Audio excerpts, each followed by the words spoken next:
이 말씀이 하나님과 함께 계셨으니 이 말씀은 곧 하나님이시니라. 그가 태초에 하나님과 함께 계셨고 만물이 그로 말미암아 지은 바 되었으니 지은 것이 하나도 그가 없이는 된 것이 없느니라. 그 안에 생명이 있었으니 이 생명은 사람들의 빛이라. 빛이 어둠에 비치되 어둠이 깨닫지 못하더라.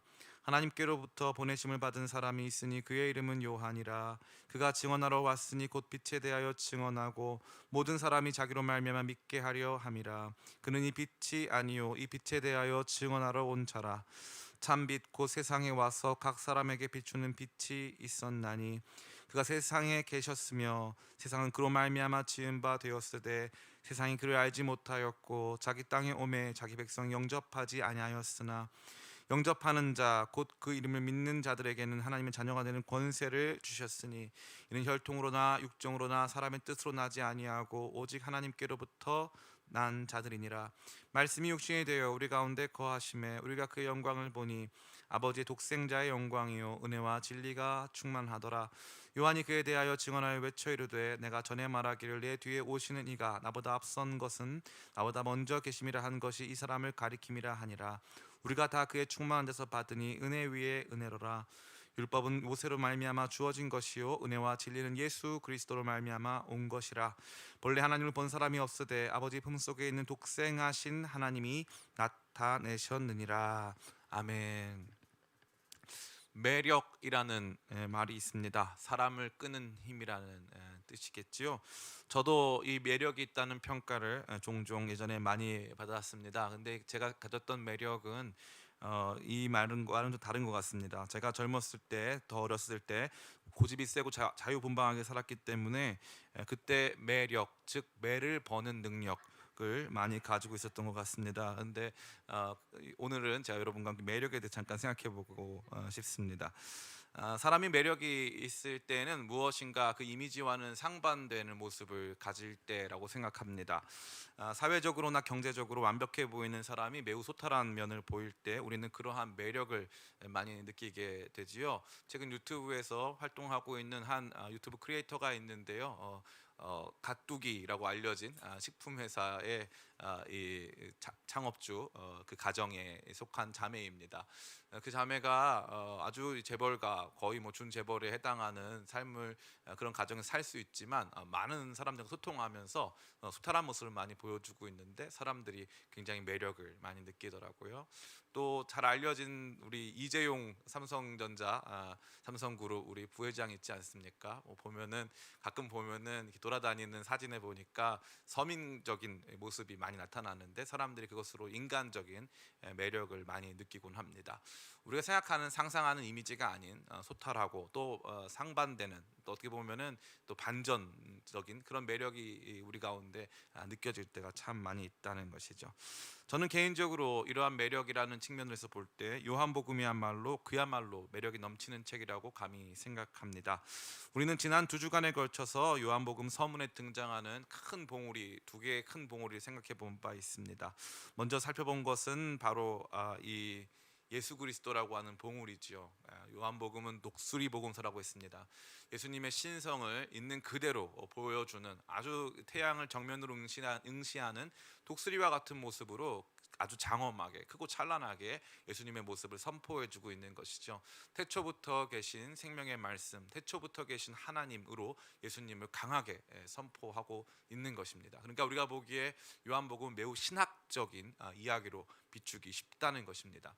또 다른 한편으로 요한복음은 처음부터 증인 요한, 세례 요한의 증인으로서의 사역을 우리 가운데 아주 멋지게 보여주고 있습니다. 다른 한편으로 그러니까 요한복음은 매우 비장한 모습도 보여주고 있는 것이고 사명 혹은 우리가 해야 할 어떤 의무들을 제시하는 것처럼 보이는 매우 실천적인 책으로 비추기도 합니다. 그런데 우리가 오늘 만나게 되는 세 번째 봉우리에서 우리는 요한복음의 다른 면모를 보게 하는 것이죠.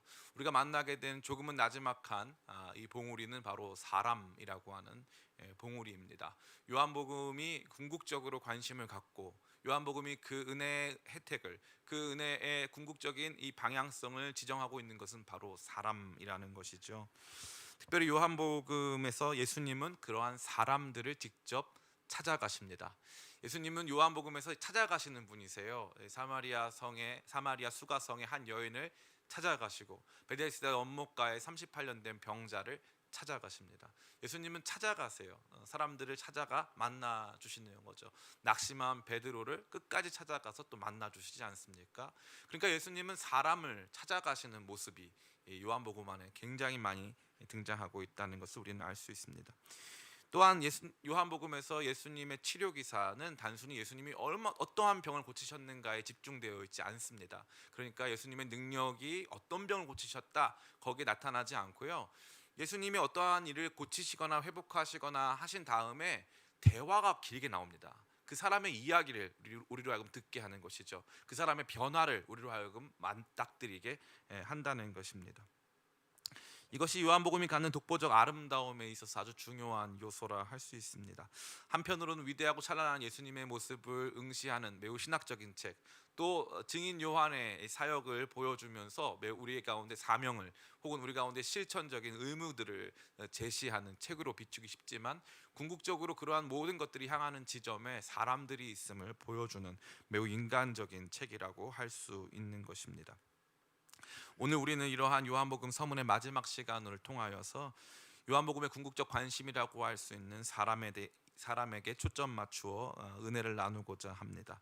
아무래도 이것이 우리 자신에 대한 이야기이기 때문에 우리 모두 이 말씀 속에서 지혜와 은혜를 동시에 얻게 되는 귀한 시간 되시기를 예수님의 이름으로 축원합니다. 우선 우리는 요한복음의 장엄한 서문에 펼쳐진 사람들과 관련된 내용을 대략 두 가지 정도를 통해서 생각해 볼 수 있습니다.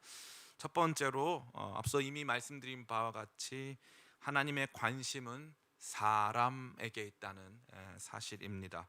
요한복음 서문은 특별히 예수님을 강조하는데 예수님 참 빛인데 우주적 빛 혹은 피조 세계를 향한 빛이라고 설명하지 않고 사람들의 빛이라고 말씀해주고 있습니다.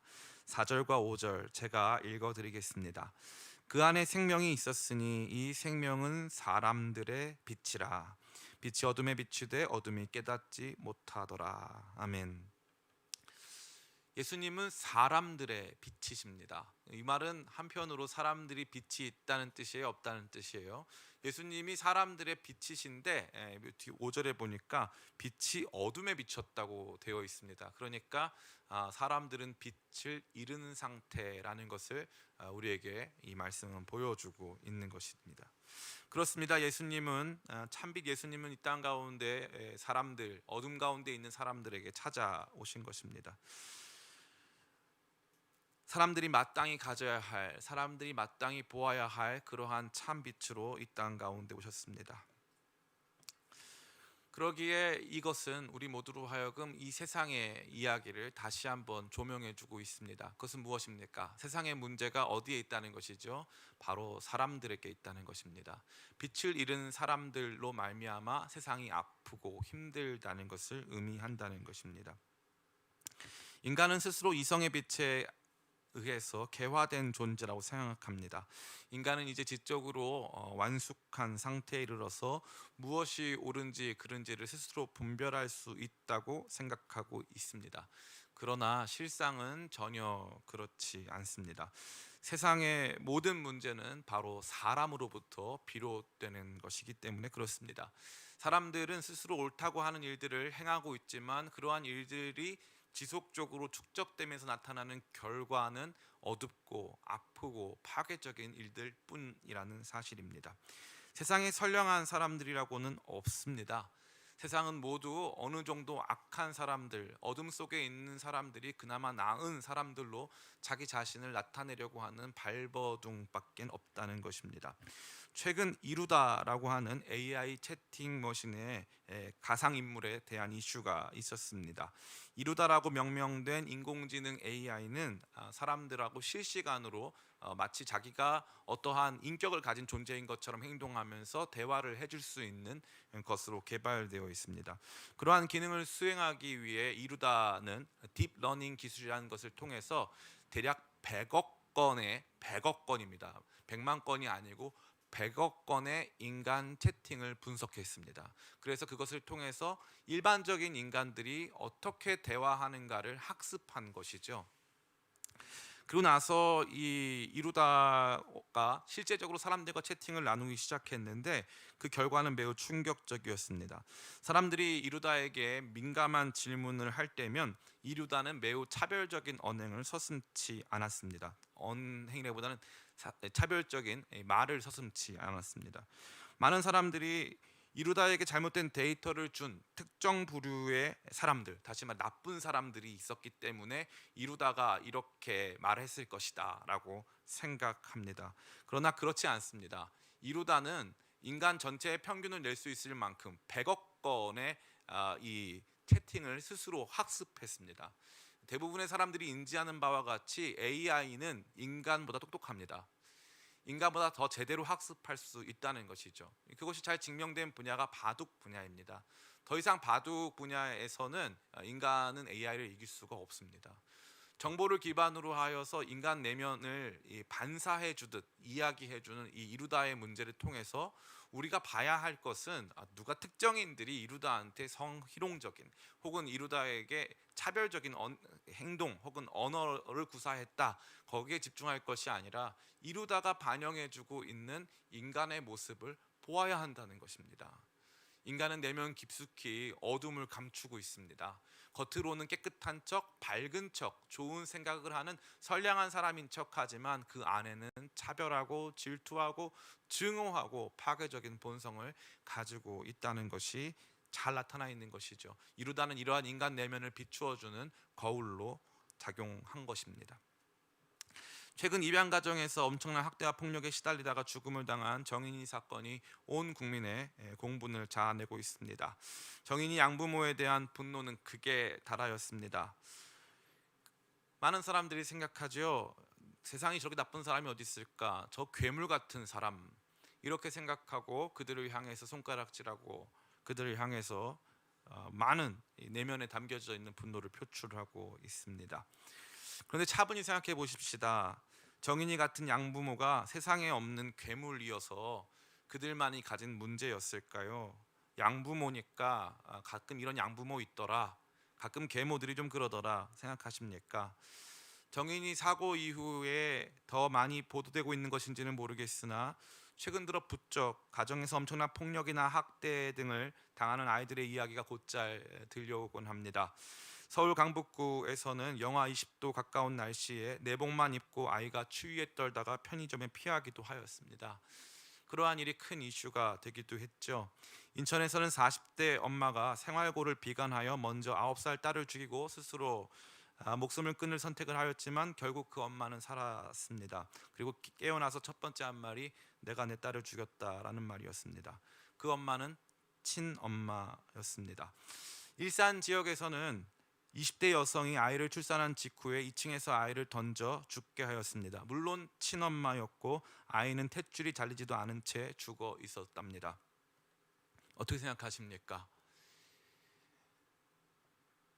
이게 세상입니다. 이뿐 아닙니다. 오늘도 엄마 뱃속에서 죽어가는 수많은 아이들이 있습니다. 원치 않은 임신으로 아직 태어나지 않은 아이보다 나 자신의 인권이 훨씬 중요하기 때문에 스스로 대변될 수 있는 인권을 가진 산모의 인권이 대변할 수 없는 인권을 가진 태아의 인권보다 중요하기 때문에 나의 권리, 나의 행복을 추구하기 위해서 아이들을 합법적으로 죽일 수 있게 해달라고 하는 낙태 합법화의 움직임도 진행되고 있습니다. 많은 사람들이 이 부분에 있어서 목사님 그 뒤에 담겨져 있는 더 복잡한 세상을 보셔야 합니다 라고 말하고 있지만 저에게는 이것이 너무나도 지극히 단순합니다. 사람이 죽어가고 있는 것입니다. 최근 우리 사회는 1인 가구가 증가함에 따라 반려동물 개체 수도 폭발적으로 증가하고 있습니다. 당연히 무분별한 반려동물 입양이 반려동물 자체에게도 엄청난 악영향을 줄 뿐 아니라 사람들에 대한 사람 사랑과 관심에 있어서도 엄청난 영향을 주고 있습니다. 저는 최근 SNS상에 나타난 한 설문조사를 보고 경악했습니다. 만약에 집에 불이 나서 우리 집 반려동물과 이웃집 아기 중에 하나를 구해야 한다면 무엇을 구해야 하겠냐는 질문이었습니다. 너무나도 충격적이게 대다수의 사람들은 자기 집 반려동물을 구해야 한다라고 말했습니다. 왜 그럴까요? 사람이 중요하지 않기 때문입니다. 그럼 무엇이 중요할까요? 내가 중요합니다. 내가 중요한 것이지, 그 어떤 가치에 있어서 사람이 가장 중요한 존재다라고 하는 인식 자체를 잃어버린 것이죠. 저는 이 부분에서 크게 아파하고 있습니다. 요한복음의 관심은 사람에게 있었습니다. 환영받지 못하던 사람들, 잊혀진 사람들, 마을에서 쫓겨나 아무도 물기로 오지 않는 그 시간에 나가야만 했던 한 여성, 38년 동안 병자가 되어서 그렇게 물의 움직임만을 기다리면서 우연이라도 치료를 얻기 위해서 갈망하고 있었던, 그렇게 절망하고 아파하고 있었던 한 사람, 그 한 사람 한 사람 예수님이 찾아가십니다. 그 당시 사회적 기준으로 봤을 때는 쓸모없는 사람들 예수님이 찾아가셔서 예수님이 그들의 삶을 고치시고 회복하시는 모습이 요한복음의 내용이라는 사실인 것이죠. 그래서 예수님은 사람들의 빛으로 오신 것입니다. 눈으로 볼 수 있는 물리적인 빛이 아닌 사람들의 빛. 왜요? 사람들은 어둠 속에 있거든요. 사람들은 어둠 속에 속해 있는 것입니다. 사람은 굉장히 고귀합니다. 사람이 고귀한 행동을 하거나 고귀한 가치를 언제나 내뿜고 있기 때문이 결코 아닙니다. 요한복음 6장에 보면 흥미로운 장면이 등장합니다. 예수님은 5,000명을 먹이셨습니다. 사람들은 예수님을 왕으로 추대하고 싶었습니다. 근데 예수님은 그것을 거절하셨습니다. 그리고 이렇게 말씀하십니다. 내가 곧 하늘로부터 내려온 생명의 떡이니 나를 먹으라. 너희가 나를 찾아온 것은 너희가 떡을 먹고 배불렀기 때문이다. 사람들은 이해할 수 없었습니다. 예수님은 예수님을 먹으라고, 예수님이 생명의 떡이라고 말했습니다. 사람들은 그런 거 볼 줄 몰랐습니다. 그저 밥 먹여주는 거, 내 인생의 문제를 해결해 주는 것이 전부였죠. 그리고 다 떠나갔습니다. 예수님이 진리를 선포했습니다. 너희가 다 어둠 가운데 있고 너희가 죄 가운데 있다. 그러니까 사람들이 예수님을 죽이려고 했습니다. 그런 무가치한 사람들, 그런 나쁜 사람들, 그런 어둠 가운데 속해 있는 무지한 사람들을 향해 예수님은 다가가십니다. 그것이 요한복음의 이야기인 것이죠. 사람들의 빛으로 어두운 세상 가운데 오신 예수님, 거절당하는 빛 예수님. 그러나 그 거절에도 불구하고 포기하지 않고 그 빛을 찾아 그 어둠 가운데 들어가시는 참빛 예수님, 사람들에게 향하시는 예수님의 그 강력한 열정, 그 강력한 의지가 요한복음 안에는 분명히 담겨져 있다는 사실입니다. 사람의 문제는 인간이 조금 개선하거나 무지를 좀 탈피하거나 하는 데서 비롯되지 않습니다. 인간의 문제는 다시 태어나야 하는 것입니다. 인간은 어둠 속에 있습니다. 인간은 무엇이 옳은지 알지 못합니다. 무엇을 어떻게 해야 하는지 알지 못합니다. 그저 조금 나은 개선 사항들을 만들어 놨는데 그것마저도 서로 상충되어서 어디로 가야 할지를 모르는 완전한 절망 가운데, 완전한 어둠 가운데 발버둥 치고 있는 것뿐인 것이죠. 이러한 모습 가운데서도 예수님은 인간 가운데 찾아오셨습니다. 거절하시는 세상 가운데 찾아오사 사람 살리고자 오셨다는 사실입니다. 사람은 이러한 엄청난 가치를 가지고 있습니다. 하나님의 관심과 사랑을 듬뿍 받고 있는 그 은혜 가운데서 여전히 존재하는, 여전히 하나님의 사랑 가운데 있는 바로 그러한 모습이 인간에게 주어진 가치라는 것입니다. 저는 우리 교회가 이러한 모습을 다시 한번 회복하게 되기를 간절히 바랍니다. 교회가 회복해야 할 것은 바로 사람 사랑입니다. 저는 최근에 일어나고 있는 여러 가지 교계의 문제들에 대해서 심각한 우려를 갖고 있습니다. 많은 사람들이 이 음모론, 또 혹은 여러 가지 이 신학적 정당성, 또 우리가 마땅히 추구해야 하는 어떠한 이 신학적 비전을 가지고 지금 이 팬데믹 상황에서도 모여야 한다, 세상이 당신을 기만하고 있다는 방식으로 가르치고 있습니다. 설사 우리가 기만당하고 하나님께서 우리 가운데 원하시는 더 독보적인 신앙의 모습이 있다 할지라도 하나님의 궁극적인 관심은 세상에 있고 하나님의 궁극적인 관심은 사람에게 있는 것입니다. 사람을 사랑하지 않는 교회, 사람을 살려내지 못하는 교회, 사람을 회복시킬 수 없는 교회는 예수 그리스도의 교회가 아닙니다. 예수님은 선한 목자로 이 땅 가운데 오셨는데 양으로 생명을 얻되 풍성히 얻게 하려고 오셨다고 말씀하셨습니다. 거짓 목자들은, 사꾼들은, 이 도둑들은 와서 양의 생명을 취하지만 예수님은 양에게 생명을 주되 풍성히 주시고자 오신 분임을 강조하고 있다는 것이죠. 예수님은 우리 가운데 생명 주시려고 당신의 생명을 내어 주신 분이 되는 것입니다. 사랑하는 성도 여러분, 우리가 이 땅 가운데서 신자로 그 사랑 받은 사람으로 살아가면서 먼저 회복해야 될 것이 바로 이 사람 사랑인 것입니다. 냄새나고 추악하고 늘 배신하고 늘 마음 가운데 미움이 가득한 그러한 사람이라 할지라도 우리 주님께서 사랑하셨기에 나도 그 사람을 사랑해야 한다라고 하는, 우리가 당장 지켜내거나 완벽할 수 없다 할지라도 그럼에도 불구하고 주님께서 가지신 그 가치가 우리 가운데까지 전하여지기를 간절히 바랍니다. 그래서 요한복음이 제시하는 한 가지 계명, 서로 사랑하라, 이 말씀이 우리 가운데 비수와 같이 꽂혀서 정말 주께서 우리 가운데 원하시는 것이 사람 사랑이구나라는 것을 다시 한번 재발견하시기를 간절히 축원합니다. 두 번째로, 요한복음 서문에 나타나는 이 사람에 대한 이야기 속에 우리가 봐야 할 것은 예수님을 믿으면 새로운 존재가 된다라는 사실입니다. 12절부터 18절까지의 말씀 제가 읽어드리겠습니다. 영접하는 자 곧 그 이름을 믿는 자들에게는 하나님의 자녀가 되는 권세를 주셨으니 이는 혈통으로나 육정으로나 사람의 뜻으로 나지 아니하고 오직 하나님께로부터 난 자들이니라. 말씀이 육신이 되어 우리 가운데 거하심에 우리가 그의 영광을 보니 아버지의 독생자의 영광이요 은혜와 진리가 충만하더라. 요한이 그에 대하여 증언하여 외쳐 이르되 내가 전에 말하기를 내 뒤에 오시는 이가 나보다 앞선 것은 나보다 먼저 계심이라 한 것이 이 사람을 가리킴이라 하니라. 우리가 다 그의 충만한 데서 받으니 은혜 위에 은혜로라.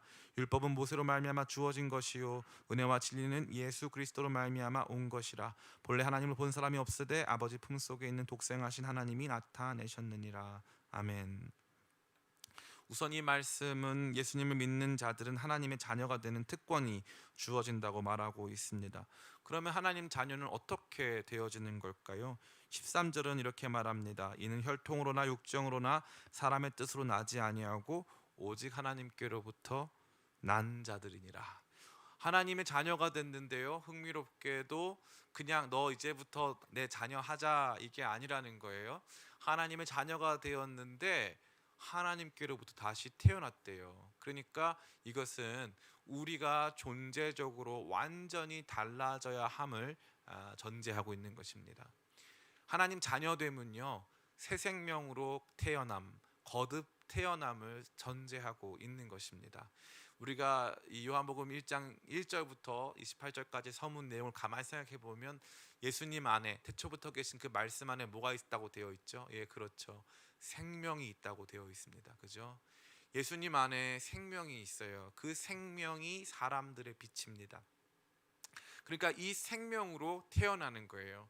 예수님 안에 있는 그 생명으로 다시 태어나는 거예요. 우리 각자가 가지고 있는 육체적이고 생물학적인 생명이 아닌 예수님 안에 있는 영원한 생명으로 다시 태어난다는 거죠. 그럼 그게 언제 가능하다는 거예요? 그것이 바로 영접하는 자 곧 그 이름을 믿는 자들에게라고 되어 있어요.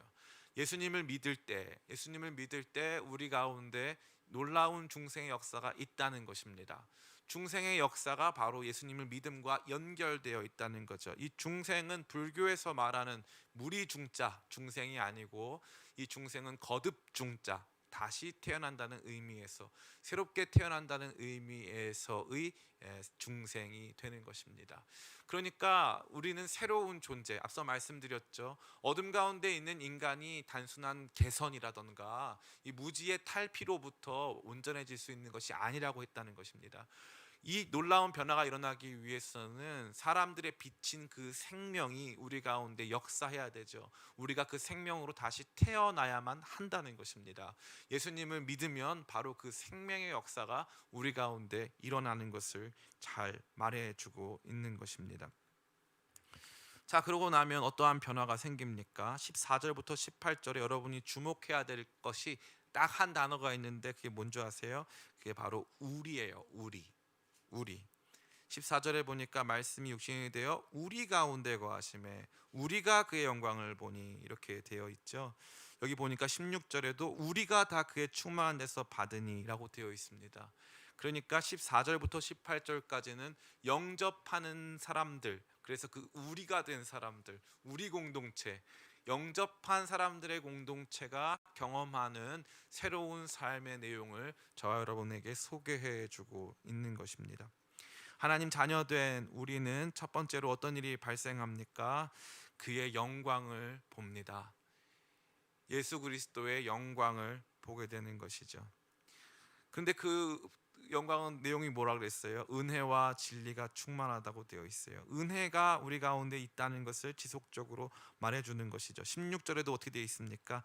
우리가 다 그의 충만한 데서 받으니 은혜 위에 은혜로라. 17절에도 율법은 모세로 말미암아 주어진 것이요 은혜와 진리는 예수 그리스도로 말미암아 온 것이니라.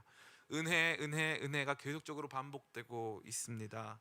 그러니까 영접하는 자, 곧 그 이름을 믿는 자는 예수님 안에 있는 생명으로 말미암아 다시 태어나서 예수님 안에서 하나님의 영광을 보고 예수님 안에서 그 은혜를 경험한다, 그 은혜를 누리게 된다라는 것이 이 말씀의 핵심이 되는 것이죠. 앞서 말씀드렸던 어둠 가운데 있는 사람들, 그 사람들을 향해서 예수님이 찾아오셨지만 그 사람들 중에 예수님을 영접한 사람들이 있다는 거예요. 그 영접한 사람들은 이러한 영광스러운 일에 참여하게 되고 놀라운 변화를 경험하게 된다는 것을 말해주는 것입니다. 여러분 다 아시는 얘기인데 제가 이 이야기를 왜 할까요?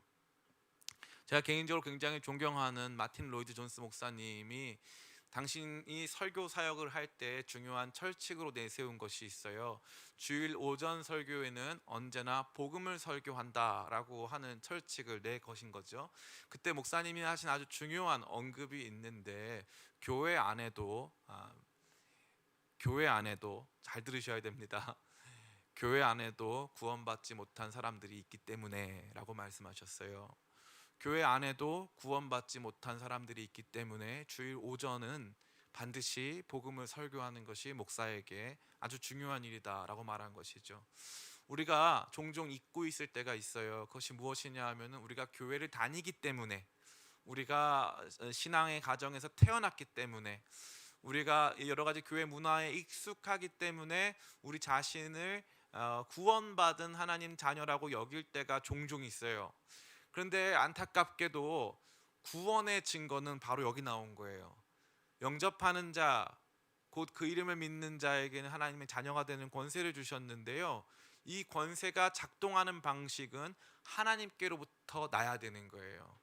그러니까 기독교 가정에서 태어났다고 되는 게 아니고요, 여러분이 교회를 오랫동안 다녔다고 되는 게 아니고 하나님께로부터 다시 태어나는 거예요. 위로부터 다시 태어나는 거예요. 거듭 태어나는 거예요. 그 생명으로, 예수님이 우리 가운데 주신 예수님 안에 있는 생명으로 다시 태어날 때야 비로소 우리가 하나님 자녀가 된다는 거죠. 그러면 그 하나님 자녀가 되면 어떤 일이 발생하는 겁니까? 바로 그 영광을 보게 되는 거예요. 예수님이 하나님의 독생자이시다, 예수님 안에서 하나님을 발견하게 되는 거죠. 하나님이 이런 분이시구나, 하나님이 이와 같은 마음을 나에게 갖고 계시는구나, 예수님을 통해서 하나님을 보게 되는 존재로 탈바꿈 된다는 것입니다. 그러면 그 사람이 경험하고 있는 가장 중요한 가치는 무엇입니까? 그것이 바로 은혜라는 거죠. 은혜. 값없이 주어지는 위대한 선물 속에 놓여진 존재, 은혜 받은 존재로서 자기 자신을 확인하게 된다는 것입니다. 자, 이 말씀이 저와 여러분에게 엄청난 도전을 던져주고 있는 것입니다. 이 구원은 한 번에 받습니다. 한 번에 받았다고 해서 100% 구원의 100%가 한 번에 주어지는 것은 아닙니다. 구원이 우리 가운데 줄 수 있는 유익은 점차적으로 주어지는 것이죠. 그러나 확실한 것은 구원이라고 하는 그 선은 한 번에 넘습니다. 그 선은 한 번에 넘되 그 구원이 주는 유익은 점차적으로 점진적으로 우리 가운데 더욱더 부어지게 되는 것입니다.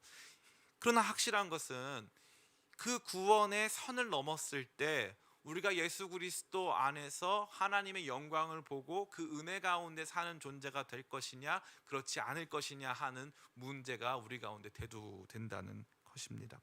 사랑하는 성도 여러분, 앞서 말씀드린 바와 같이 요한복음은 사람들을 향한, 사람들을 위한, 사람에게 관심 갖고 있는 복음서입니다. 사람의 문제는 사람 스스로 해결할 수가 없습니다. 사람의 문제는 고치거나 제도를 만들거나 무지를 탈피한다고 되는 것이 결코 아닙니다. 사람의 원래의 목적과 모습을 회복해야 한다는 것이죠. 영적으로 타락하여 완전히 영적으로 죽은 우리를 예수님의 생명으로 다시 살려내지 않는다면 우리가 조금 고상한 척하고 우리가 조금 나은 사람인 척하고 우리가 뭔가를 아는 사람인 척한다 할지라도 우리의 삶은 여전히 어둠 가운데 있다는 것입니다. 예수 그리스도를 믿고 그로 말미암아 구원받은 그 하나님 자녀가 된 우리라면 우리가 경험해야 되는 영적 실제가 바로 이것이라는 거죠.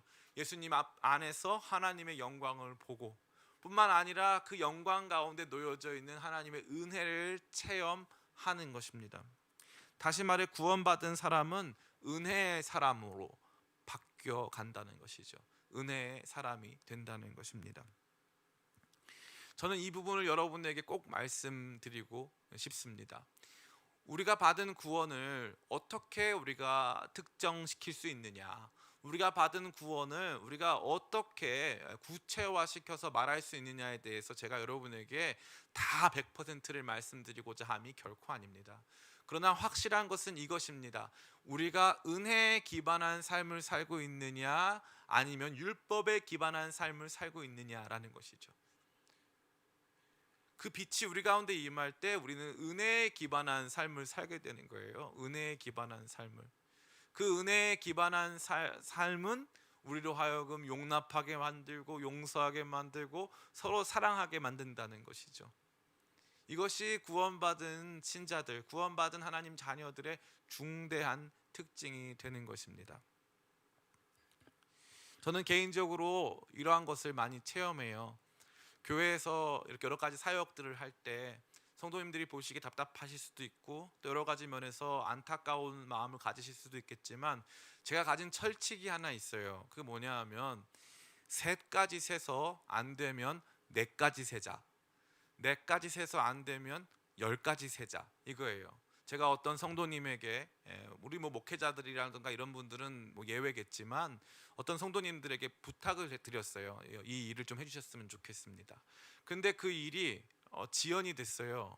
그래가지고 그 원하는 마감 날짜에 제대로 딱 안 떨어졌어요. 딱 안 떨어지면은 목사님이 이날까지 해줘야 되는데 왜 안 해주냐 화를 내고, 이날까지 해줘야 되는데 왜 안 해주냐며 역정을 내면 저는 개인적으로 그것이 우리 그리스도인답지 못한 모습을 생각합니다. 교회는 회사가 아니에요. 그날 그 일이 반드시 이루어질 필요가 없습니다. 율법이 우리를 지배하느냐 은혜가 우리를 지배하느냐, 은혜가 우리를 지배해서 우리를 방종케 하는 것이 아닙니다. 도리어 은혜는 우리로 하여금 더 열심내게 만들고 우리로 하여금 더 건강한 삶을 살게 하죠. 그러나 확실한 것은 이 중요한 지점에서 하나님께서 우리 가운데 말씀하시는 게 바로 이거라는 거예요. 하나님이 만약에 여러분에게 이렇게 말씀하신다면 너 왜 이걸 하지 않았니? 너 왜 내가 정한 날짜에 그거 하지 않았어? 너 하루에 30분씩 나한테 기도한다며, 너 말씀 읽는다며, 1년에 최소한 1독은 하겠다며 너 왜 그렇게 하지 않았냐? 라고 하나님께서 우리 가운데 하시는 분이신지, 아니면 그 하나님께서는 우리 가운데 내가 그날 못했다 할지라도 주님 저 이거 못했어요, 괜찮아, 다음에 더 한번 열심히 해보자, 조금씩 나아가 보자 라고 말씀하시는 분이신지, 오래 참고 기다리시는 분이신지, 아니면 여러분에게 율법적 기준을 제시하고 있는 분이신지. 저는 이 말씀이 너무 좋습니다. 예수님 안에서 우리는 은혜를 체험하는 거예요. 은혜 위에 은혜, 완전한 은혜를 경험하는 것이죠. 그러니까 이것이 기독교 신앙의 핵심입니다. 저는 이것을 증언하는데 부끄러움이 없어요. 사랑하는 성도 여러분, 구원받은 하나님의 자녀의 중대한 특징은 은혜를 경험하는 삶이에요. 주님이 여러분 용납해 주셨듯이 여러분도 다른 사람들을 용납해 주고 용서해 주고 받아주는 거예요. 그 사람이 못해낸 일 때문이 아니라 그 사람이기 때문에 그저 받아주는 것이죠. 이 은혜의 삶이 우리 가운데 요청되고 필요한 것입니다. 단순히 요청되고 필요하기 때문에 여러분들이 그것을 해라라고 하는 또 하나의 율법과 의무를 강제하려고 하는 것이 결코 아닙니다. 진짜 구원이 우리 가운데 임했으면 조금씩 시간이 가면 갈수록 그 은혜가 나를 지배하고 있느냐 그렇지 않느냐라고 하는 굉장히 중요한 기준이 우리 가운데 있다라는 사실입니다. 저는 이 아침에 이 방송으로 이 예배에 동참하고 있는 우리 모든 우리 성도님들에게, 또 우리 예배하시는 모든 분들에게 감히 도전합니다. 이 은혜의 구원 여러분 체험하게 되시길 간절히 축복합니다. 이 구원이 점차적으로 우리 안에서 자라서 시간이 가면 갈수록 내가 가지고 있는 아집과 내가 가지고 있는 경험이 또 하나의 기준이 돼서 다른 사람 판단하고 재단하는 수준이 아니라, 은혜가 나를 기본적으로 주님께서 나를 참아주시고 나를 받아주신 놀라우신 은혜가 나를 지배하고 있느냐를 먼저 점검하게 되시기를 간절히 축원합니다. 저는 우리 기쁨의 교회가 그런 교회 되기를 간절히 바랍니다. 일은 조금 늦다 할지라도, 뭐든지 완벽하지 못하다 할지라도 그러한 것을 자랑 삼아서 일을 완벽하게 하는 것을 우리 교회의 자랑 삼거나 어떠한 엄청난 효율을 만들어내는 것을 우리 교회의 자랑 삼지 않고, 은혜가 우리 교회를 지배하고 있는 그 모습이, 그 기쁨이, 그 감격이 우리 교회를 영원히 빛나게 할 복된 자랑거리가 될 줄을 저는 믿습니다. 전 여러분들이 그러한 소망 갖게 되길 간절히 바라고, 이 구원에 동참하고자, 이 구원의 위대한 영광을 늘 마음 가운데 체험하고자 힘쓰고 애쓰시는 저와 여러분 다 되시기를 예수님의 이름으로 축원합니다. 이제 말씀을 마칩니다. 우리가 3주에 걸쳐 생각하고 나눈 요한복음의 서문은 요한복음이라고 하는 산맥 전체를 조망케 하는 전망대의 역할을 해주었습니다. 우리는 그 가운데 우뚝 솟은 예수 그리스도라고 하는 위대하고 찬란한 봉우리를 이미 보았습니다. 그 옆에는 증인이라고 하는 또 다른 봉우리가 있었지요. 그리고 오늘 우리가 살펴본 사람이라고 하는 나지막하지만 넓은 봉우리를 우리가 보았습니다. 그렇습니다. 요한복음은 태초부터 계신 생명의 말씀, 참빛 하나님의 독생자 예수님을 소개해주는 위대하고 찬란한 복음서이지만 결코 그것뿐만이 아니었습니다. 요한복음은 궁극적으로 사람들에 대해서 이야기해주고 있었습니다. 사람들은 어둠 속에 있었습니다. 스스로 본다고 생각하는 사람들, 자기만의 동굴에서 빛이 없는 가운데 살아가는 사람들, 그들 모두가 서로가 서로를 파괴하는 이상한 세상 속에 살고 있음을 요한복음은 폭로하였습니다. 그러나 사람을 향하여 비추는 참 빛을 영접한 사람들에게 하나님의 자녀가 되는 권세가 임하고 그들 가운데 하나님의 영광이 은혜로 나타나는 위대한 일이 나타나고 있습니다. 그것이 바로 요한복음 전체가 보여주는 위대한 그림이죠. 그 위대한 그림은 사람을 향하고 있습니다. 그리고 사람인 여러분을 향하고 있습니다. 사람을 향한 우리의 사랑 다시 한번 회복되기를 간절히 바라고, 복음을 향한 우리의 관심과 열정 다시 한번 회복됨으로 말미암아 세상을 사랑하시고 사람을 사랑하시는 주님의 마음 깨닫고, 그 사람 가운데 우리가 있고 우리 가운데 베푸시는 끊임없는 은혜 속에서 놀라운 구원의 감격을 이 말씀을 나누는 동안 내내 체험하게 되는 저와 여러분 다 되시기를 예수님의 이름으로 축원합니다. 아멘. 제가 기도하겠습니다.